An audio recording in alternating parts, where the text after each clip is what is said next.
wow, look at that focus jumping about. I know what you're thinking, Milner, where'd you get that sexy hat? Well, it's one of those lightweight, super fast drawing hats that I got for running. Now, I was looking for that kind of hat. Maybe you can help me find this because I don't know where to find it. You know the hats that like the trail runners are wearing right now, which is, they're like kind of a flat bill and they kind of are perfectly rounded at the top. I don't know what you call those. I don't know where you find those. I figured I'd waltz into REI and be able to find one. No, I couldn't find it. And ended up with this one, which is a pale comparison, but whatever, it works, you know? I just did 16 miles on my bike. And I'm not a fan of electric cars. There, I said it. Let me just get that off of my chest. This whole film, this impromptu film, started this morning on my bicycle, and I did 16 very slow miles. We have a day with no wind, which in northern New Mexico in the spring means sustained winds of probably 15 with gusts of 25. That means no wind. A day of wind is sustained 35, gusts of 50 plus. That's what we've had, and that's what we're gonna have again tomorrow. So riding tomorrow is probably going to be a no-go. I can run, I can do my yoga routine, but I figured I might as well get on the bike today and get some slow miles in. I've got a busy day. I've got to do a webinar for Blurb tomorrow, and I got some planning to do. Did I mention I'm not a huge fan of electric cars? But let me explain that first, and then we'll get to why I did this film. So electric cars to me are sort of a strange middle ground. Not that I'm against alternative energy at all. I'm completely for it. But I think electric cars still are a stopgap that's way too small and way too short for it to be really effective as a massive scheme or campaign. And when I see people like Elon Musk making cars that go 0 to 60 in like 2.2 seconds, and they have like some macho mode or crazy mode or whatever it's called, in the back of my head, I think to myself, what kind of monumental ego does someone have to do that? The only way that the electric car is going to work in my mind is if you make a model that is affordable enough for every single person on the planet who has to drive a car to have one. That's the key. Why would you make a car that goes 0 to 60 in 2 seconds and then brag about that when you haven't made a car that's affordable for anyone let's say middle class and below? How are they going to get electric cars? And I just keep thinking about it, plus the rare earth metals and the materials required to make these cars. I think it's going to be very, very hard for this to have any impact at all in the long run. Would I be happy to have an electric car to drive around Santa Fe? Sure. If I could get rid of one of my gas engines, yes, I would probably do that, and electric car. So again, I'm not opposed to electric cars, but I don't think it's the solution we think it is. The solution that we already have is the bicycle. The bicycle doesn't need rare earth metals. It doesn't need to be plugged in unless you buy one that needs to be plugged in, which you don't have to. And frankly, I think most people who buy them don't really need them. But if electric bike is what's getting you excited to get on a bicycle, then okay, well then we have to discuss that. But this is basically a film about notes to my young cycling friends, or notes to myself as a young cyclist, or observations that I've made about cycling. And I just wanted to share these because I think it might be helpful to some people, and it's also based on feedback that I've heard from people, and feedback about cycling is very strange, and it often comes from people who don't cycle. And so those people are fine as well. Everyone is equal here, on equal footing, and I just wanted to share some thoughts, random things about cycling and bikes and that kind of thing. And uh-oh, did you hear that? I told my wife I was making a film. That means that she's probably going to come in and interrupt. That's just the way it is. Okay, this is a pre-point. I've got like 7 or 8, 9, 10 points. This is a pre-point. Any bike will do. Any bike is a good bike. My guess is if you look hard enough, friends and family, you might be able to find a bike for free. Bikes right now are like every other raw material in the world. They are in short supply.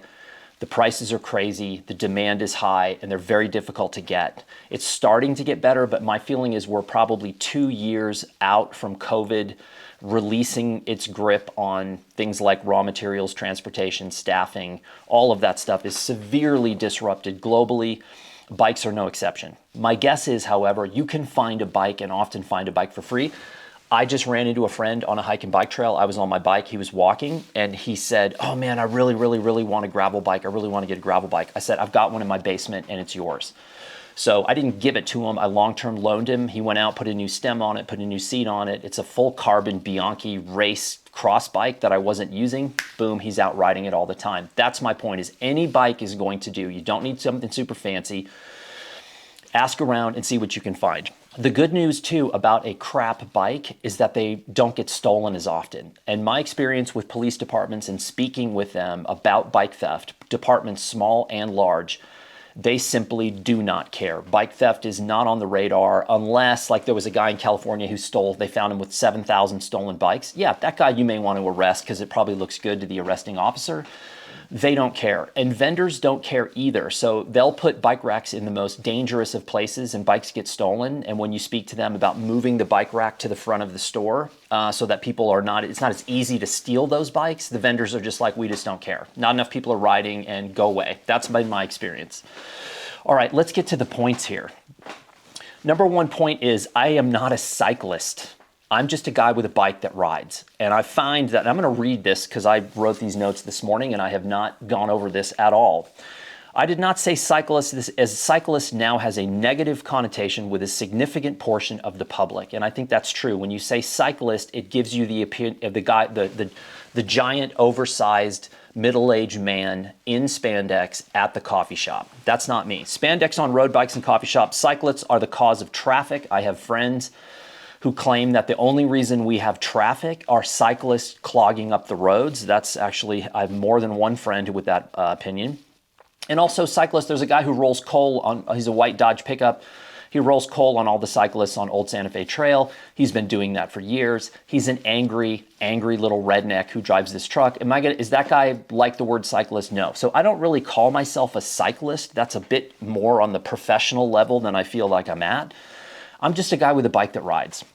Number two, you do not need to define your category of cycling to get a bike and ride. You have to realize that cycling, like every other pursuit on the planet, has been dissected at the minutia level by people typically online, on YouTube in particular, where everybody has to divide themselves into a specific camp and a specific style of riding. It's really nonsense. That's people who have decided that that is where their well is, that if they're going to be a road cyclist or a gravel cyclist or a mountain biker, or even within those categories of cycling, you have subcategories now, and people will dig in, lines in the sand, that this is the only kind of cycling I do, and consequently, you have to dress a certain way. You have to have a certain kind of bike. You have to have a certain kind of components on the bike. It's that crazy down the rabbit hole, and none of it matters whatsoever. You do not have to define yourself. I have a bike that is a drop bar adventure tour mountain bike that has touring tires on it that are 45s.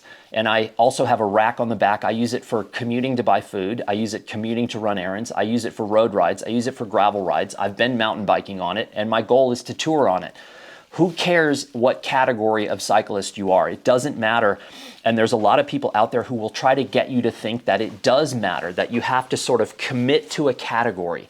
Are you a racer? Are you a non-racer? Are you a gravel rider? Whatever. It doesn't matter. It's just a bike. Get on it, and there's things called pedals, and you push down and it moves forward, and it's actually really cool. Think back to your childhood. Most of us at some point got a bike, had training wheels, thought we were badass. Dad took the training wheels off. We ate it a couple of times, cried. Dad said, get back on the bike. We got out there. My dad in particular, this is a legendary story in my family. He was trying to teach my sister how to ride her bike, and she had a pink bike called a Lil Chick, L-I-L Chick, and had a white basket on the front, plastic with flowers on it, had streamers, and it was pink. And the road in front of our house in Indiana got closed. They were putting culverts in, so this whole section of road had no cars. And my dad was like, oh, this is the perfect. We'll go down as a family, mistake number one, and I'll teach your sister how to ride her bike. Well, my sister is not exactly athletic and would be the first to admit coordination level not high. Coordination level running dangerously low. My brother is on his go-kart. I'm on my bike. My sister's trying to learn. And my dad, who has no patience and a horrible temper, again, mistake 2, 3, 4, name them. My mom is silent. I don't know. She's there, but like hiding in the bushes. At one point, my dad picks up my sister's Lil Chick. He's so ticked off that she can't figure out how to ride it. He picks it up above his head and he just tosses it in the ditch. And this is like legendary story in my family. We all love this story. My sister loves it. We all laugh our asses off. And also, we all 5 of us had different interpretations of that day and that moment. So for those of you documentary photographers out there, just realize that everybody who's standing at the scene with you is going to have a different interpretation. Why I told that story, I have no idea, but it was a good story and it was funny. And yeah, sure, it's horrible parenting, but whatever. That's what we all grew up with. Horrible parenting was the norm when I grew up, and we loved it. I don't hold that against anyone. I think it was great. All right, let's see here. That was number 2, is you don't have to define the category regardless of what anybody says. Number 3, the viciousness of trends will only get worse. You do not need to have a Jones bar and a basket. Panniers, or panniers, while no longer considered cool by the cycling elite, are just fine and in fact are the perfect solution for many of us. Try grocery shopping with bike packing bags. Okay, the reason I'm bringing this up is bike packing has exploded. Bike packing is where you camp with your bicycle, right? Not a new idea by any stretch. This has been going on since people invented the bicycle. But the industry of bikepacking has exploded, and it is crazy. It's actually kind of cool. Bikepacking.com, I think, is a beautiful website. It's an incredible resource. I love the way it looks. I love their stories. But the bikepacking crowd tends to be younger, very hip, and very hardcore. And there's a lot of kind of like unspoken rules and ideas within that community that are kind of bizarre. One of these is the fact that your bike has to have certain styles of components on it. Not all, and you know, the bikepacking community has everything and every one, but like Jones bars in a basket, that's considered like cool. Panniers, for whatever reason, aren't anymore, which is kind of bizarre. And I'll tell you a story. I used to ride with a guy in California who, for whatever reason, felt like if you were gonna ride a bicycle, you had to look, talk, act, dress like it was 1975. We would ride together to like the farmer's market on Saturday. We would do normal rides too. We'd go out and do 20, 30, 40, 50 mile rides, but we'd also ride to the farmer's market on Saturday mornings. And I had a Trek 520 at the time, which he considered like the worst bike you could possibly have because it was made by Trek. It wasn't some 1970s thing, although the 520 had been around forever. It's a classic road touring bike. I had racks on the front and back. I had panniers on the front and the back, and we would ride. He would wear jean shorts, hiking boots from the 1960s like my mom wore, giant wool socks up to his knees, and he always had to have a wool top and a wool hat, no helmet, no gloves, nothing modern on his bike, whatever. And the only thing he had to carry anything was a basket on the front. And I was like, is this a costume show? Like, it's not 1975 anymore. And why would you wear hiking boots on your bike? Nothing I said penetrated this idea that this is what he felt as a cyclist you had to do. So he kind of looked at me in disgust. We would ride to the farmer's market.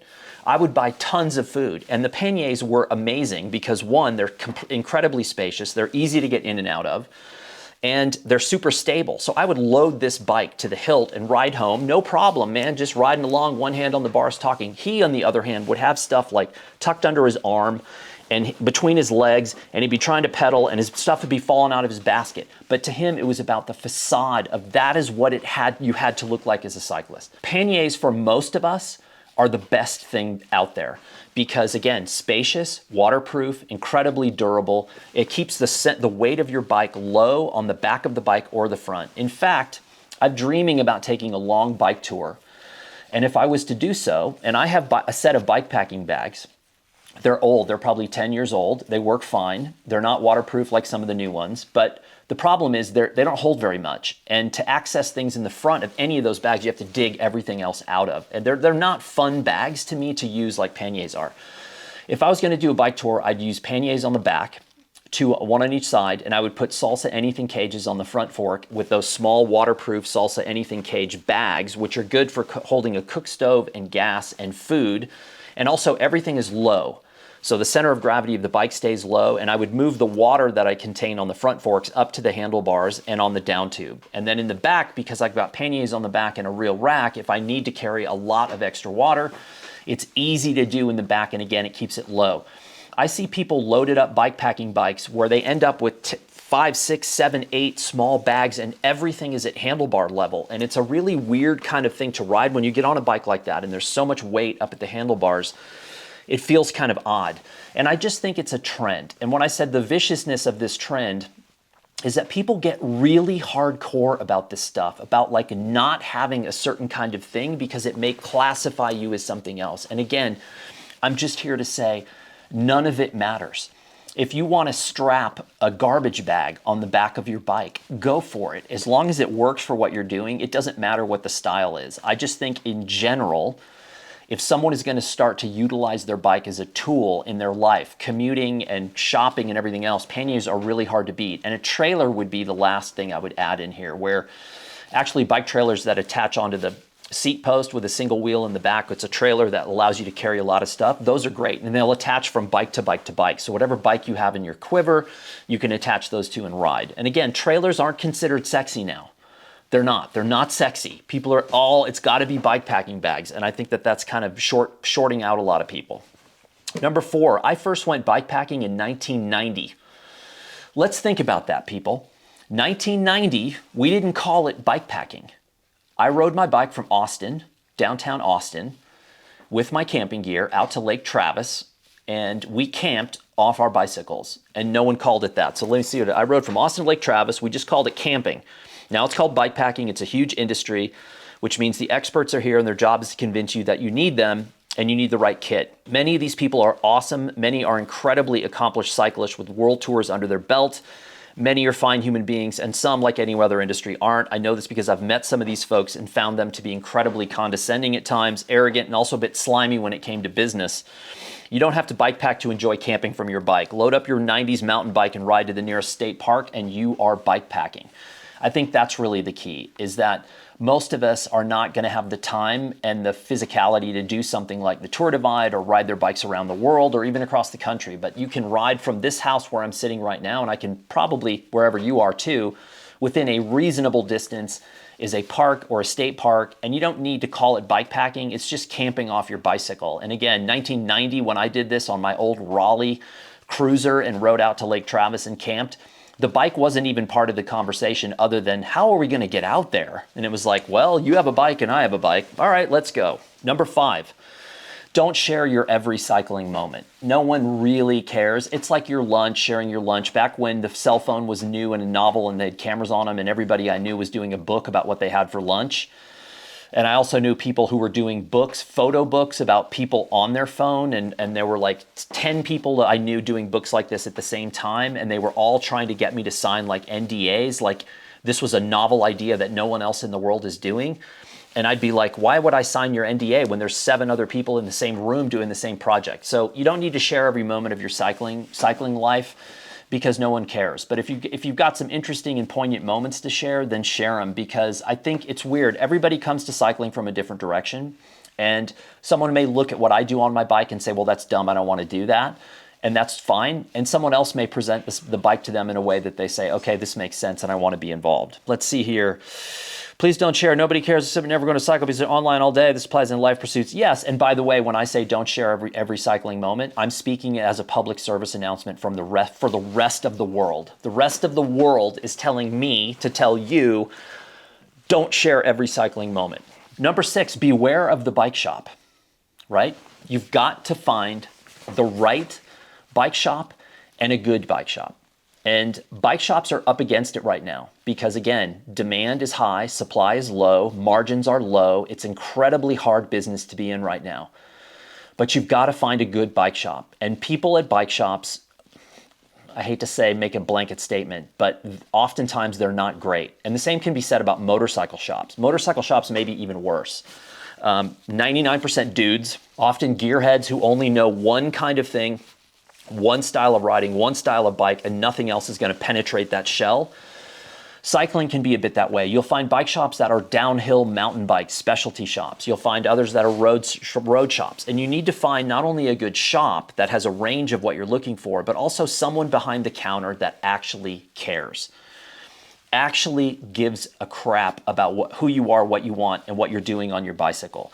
That is really hard to find. For example, when I bought my Salsa, everyone tried to talk me out of it. And the bike shop that I ended up having to buy it from, because nobody else could sell this particular bike, they tried to sell me the wrong size. They tried to sell me on the idea that they could put a roll-off hub on the bike when I knew, because I'd already talked to the manufacturer, that it was not possible to do that. They basically were not being truthful. And then when I had to buy the bike through them and I got it, they didn't put it together right. There were parts that were missing. I think they had maybe decided to take them for themselves. It was a disaster. So thankfully, I have a great bicycle shop here in Santa Fe that I found recently. And the guy who owns it, or the guy who works there, I'm not sure what his relationship is, he's fantastic. And he is not pressuring. Whatever you want to do with your bike, he's game to do. It is like a breath of fresh air to walk into that bike shop, and that is such a wonderful feeling. And it makes a big deal because there's a lot about bikes I don't know. You know, I was asking him about the Brompton rear wheel. When you're changing a flat on the Brompton, it's complicated and it's slow and it's not a quick release. And so you've got to unbolt it and there's a million little pieces and parts. And, you know, he's like, hey, I keep a specific tire on hand, the Schwalbe Marathon Plus. That's the most puncture resistant for this specific reason. Yes, the tire's heavier, but you don't want to be changing flats on this bike unless you absolutely have to. So I keep them in stock because so many people now have Bromptons, and yeah, you should swap it out. You got marathon racers on there right now. Those are great, they're lighter, they're faster, but you're gonna flat on those and then you're gonna be stuck like unbolting this thing along the side of a railroad somewhere and you're gonna be like, why didn't I swap them out? That's a good bike shop owner. Number 7, big brands are not evil. Specialized, Trek, Giant. Do they have the soul of an indie builder who does custom frames? No, probably not. But they do a lot for cycling, and they also make bikes that you can typically find and get repaired across the entire country. They also sponsor a ton of people, which means they employ a ton of people. Big doesn't mean bad. So you'll often find within cycling, same thing with my friend who wore the 1960s outfit, and you know, he would never ride a big brand bike. It had to be some indie frame builder somewhere, even if the frame was completely flawed or had the death wobble at 20 miles an hour, for him, no way you could ride a big brand. I don't agree with that. I think big brands, yes, are they exotic and super sexy? Kind of, but maybe not in the direction that you're thinking. I have nothing against Specialized and Trek and Giant. I've ridden Trek bikes. I think Specialized right now is making some really interesting bikes. I think their Future Shock stem is a great idea. I'm just getting ready to do a blog post. I just put Redshift kitchen sink bars and a Redshift suspension stem on my bike, the first upgrades in 9 years on that bike. And they're fantastic and it's great. And I would ride a Specialized, I would ride a Trek, and I would ride a Giant. It doesn't matter to me. Yes, indie makers are cool. Small makers are cool. Boutique brands are cool. There's a brand out of Germany I love called Bombtrack. There's another Moots is a great out of Colorado. Moots makes handmade titanium bikes. 7 out of the East Coast, it makes handmade titanium bikes. Very pricey, very cool, exotic, awesome bikes.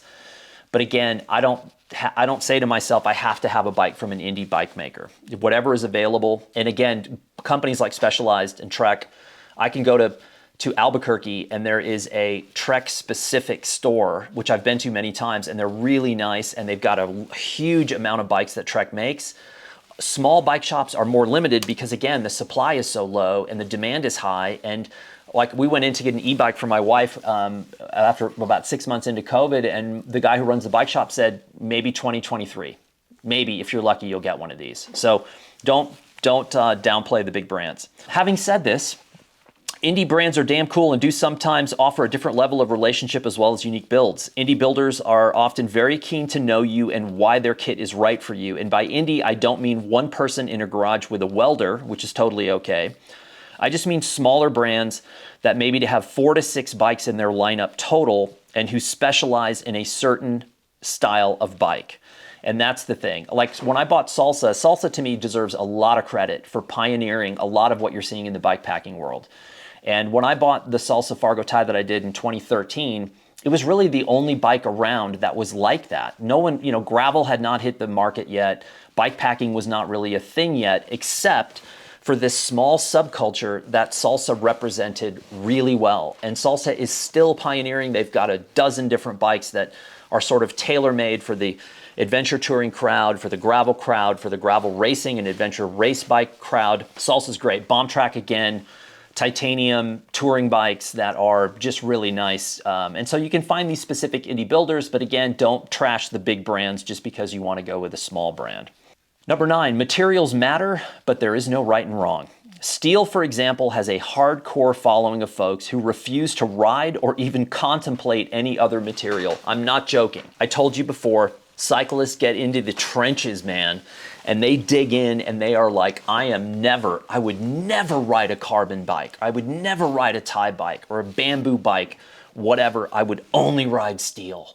Like my buddy, the 60s guy with the hiking boots and the wool socks, steel only, man. He looked at my Trek and was like, steel, but he was like, not the right kind of steel. No, no, no, no, it's a Trek, it's bad.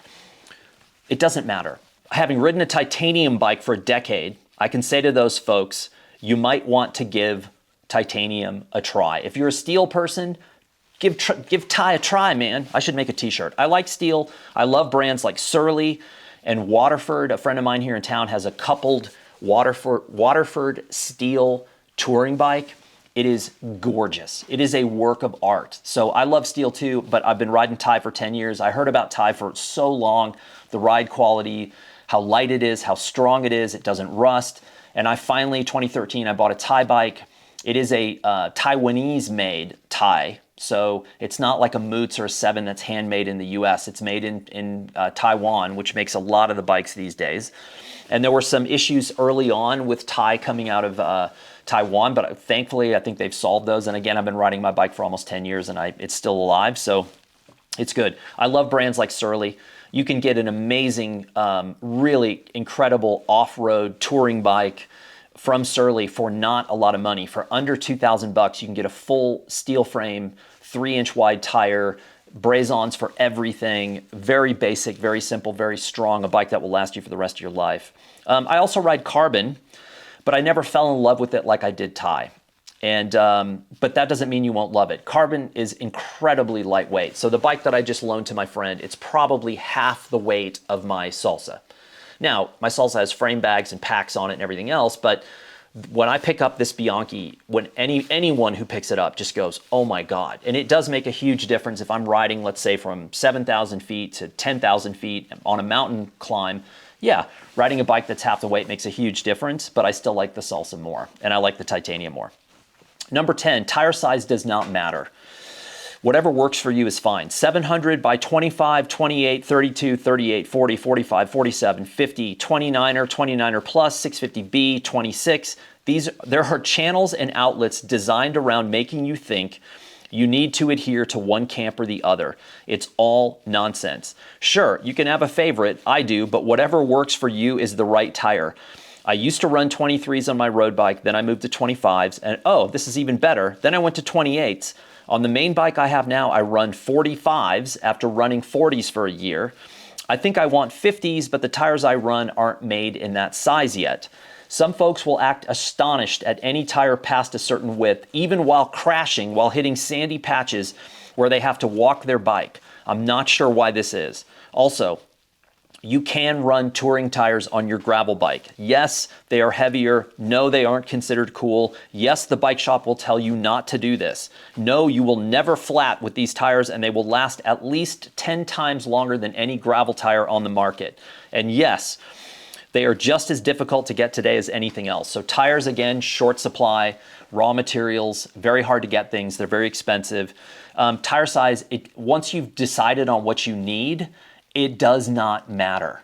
So like I ride with people, not for a while, but I used to ride with a lot more of these people who were just adamant that you could not go beyond a certain width. If you went beyond a certain width for them, they would go berserk and say like, I would never go past 28. And I'm like, well, hit an arroyo at 25 miles an hour on 28s and see how happy you are. Because even with 45s, I've got to go way back in the saddle and make sure there's not a lot of weight on that front end as I'm bouncing across this sandy arroyo. Even with 45s, there are times where I like near-death experience, where I think, oh my God, why did I take off my 2.4s on the front of this thing?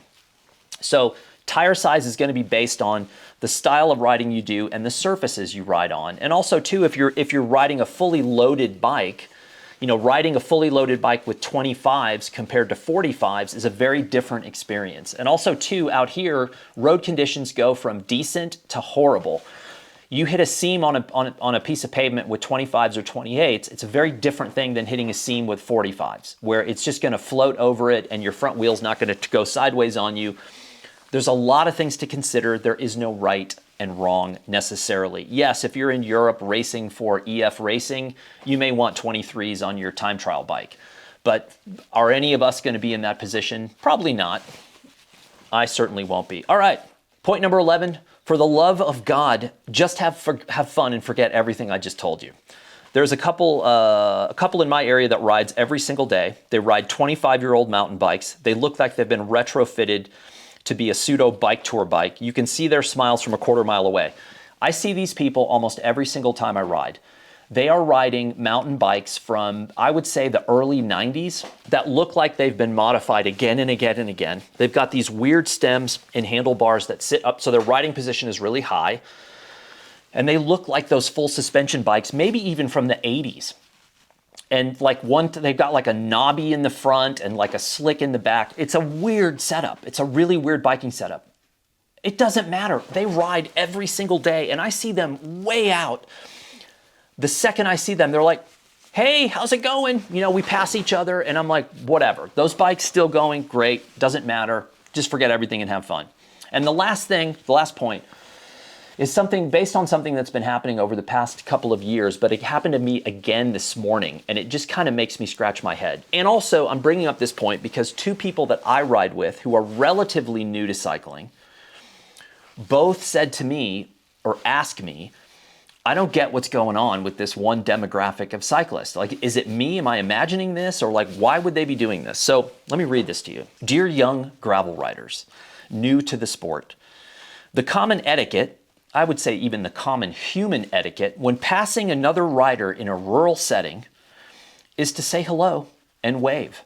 So I'm not talking about an urban bike trail where there's 5,000 people around you. You'd be like, hi, hi, hi, hi, hi, hi. No, I'm not talking about that. I'm talking about like the Santa Fe rail trail that runs from downtown Santa Fe to Lamy. It's like 18 miles. And yes, you pass the occasional cyclist, but you could go 20 minutes or 30 minutes without seeing anyone. And when you do see them, they're within like 10 feet of you. And normally the normal etiquette is to just, hey, how's it going? That's all. It's not bro hugs. It's none of that. It's just, hey. But for some reason, this demographic of gravel cyclist who's new to cycling, no one waves, no one says hello. And in addition, they kind of are aggro, like really aggressive. So my wife, who never says anything negative about anyone, the other day said, what is up with that group of people? We passed some and they like cut close to us and they were like really aggressive and no one waved or said hello. And I was like, I don't know, I can't explain it. Last year in Maine, got up in the hotel in the morning and there were 3 or 4 people who were on a bike packing tour and they had stayed at the hotel that night. And I went out in front, they're all 4 sitting there with their bikes. I said, hey, how's it going? Not a response. They all 4 looked at me, never said a word, and went right back to their phones. So I was like, all right, I'm gonna push this and see how far I can go. So I go up to this guy who's getting his bike ready, and I'm just peppering him with questions until he responds in any way, shape, or form. Nothing. He was just a total, and this is a really affectionate term, douche nozzle. I mean, complete. All 4 of them were. And my wife, again, is standing there watching this and listening to this. They ride off and my wife goes, man, what is the deal? I said, I don't know. Another friend new to cycling in Santa Fe, we're riding on the rail trail a couple weeks ago. He says the same thing. He's like, I don't get it, man. There's this demographic of people. I said, I know it's young, it's new people new to cycling that are coming from the graveling world. I think it's because they're watching so many YouTube films and they're kind of getting this idea that they're way faster and more competitive than they are. That's probably not you. If you think you're fast and competitive, then you probably don't know anything about cycling, because the people who are fast and really good at it are so far beyond you and I that we will never even be in the same category. So it's like Stephen King on writing. You're born at a certain level and you can maybe move up tiny 1 position on the scale, but you ain't going any further than that. Cycling is kind of the same. You need to be a little bit of a freakish human being physically to be able to ever reach that elite level. I'm not kidding myself. I'm nowhere near it, and I probably wouldn't want to be there if I was. Douche nozzle. Did I say that correctly? I can probably use it in a sentence. The young gravel cyclist who ignored the etiquette collectively as a group was thought of as a douche nozzle. So yeah, you aren't fast or original, so just relax and just learn some basic etiquette. Now, I did grow up riding in rural communities in America where everybody waves at everybody regardless, especially when you're driving. And my wife, who's from Boston, who was like, don't wave at anybody, like cut them off. So just do that. This morning, I'm riding, I'm probably 10 miles away from the house. I'm at a turnaround and there's another cyclist turn around. We turn around, we are literally 5 feet apart. Gravel cyclist, taking himself very seriously. And I'm testing my theory. 5 feet apart in the middle of the country, no one else around. I go, hey, how's it going? He looks over at me, sneers, no joke, sneers, picks up his water bottle and starts drinking.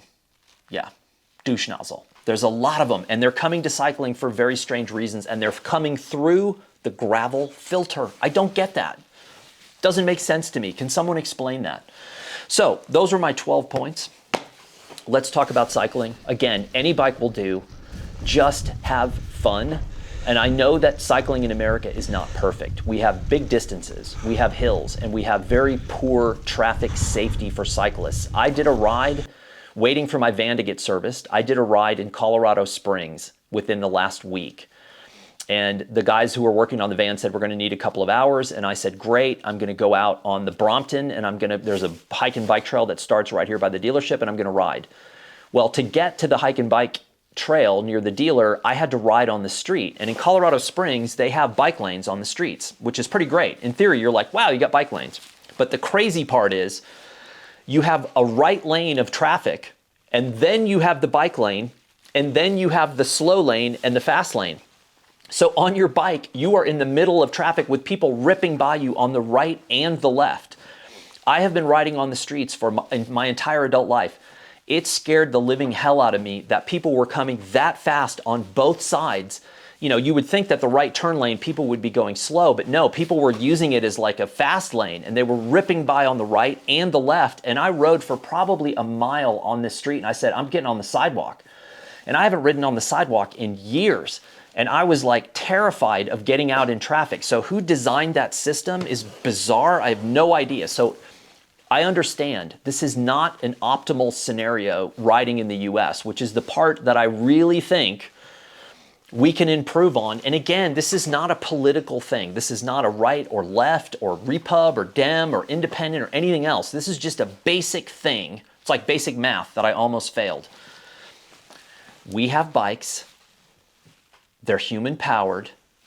They don't pollute, basically. Why on earth would we not make an effort to make this more a part of our culture? I know, I'm thinking logically. That's not good to do here in America anymore. We threw logic out on the way to Hateville. Just kidding. But anyway, that's my thoughts on cycling.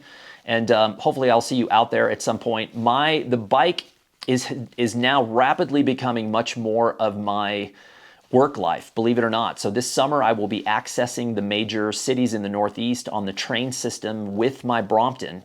And I'll be doing my blurb work and doing interviews and podcasts and doing meetings and panels and everything else off of the bike. So I figured, you know what? I might as well put up or shut up, and hopefully I can lead by example. And I hope you're having an amazing Thursday and you're going to head out on your bike this afternoon. Ciao.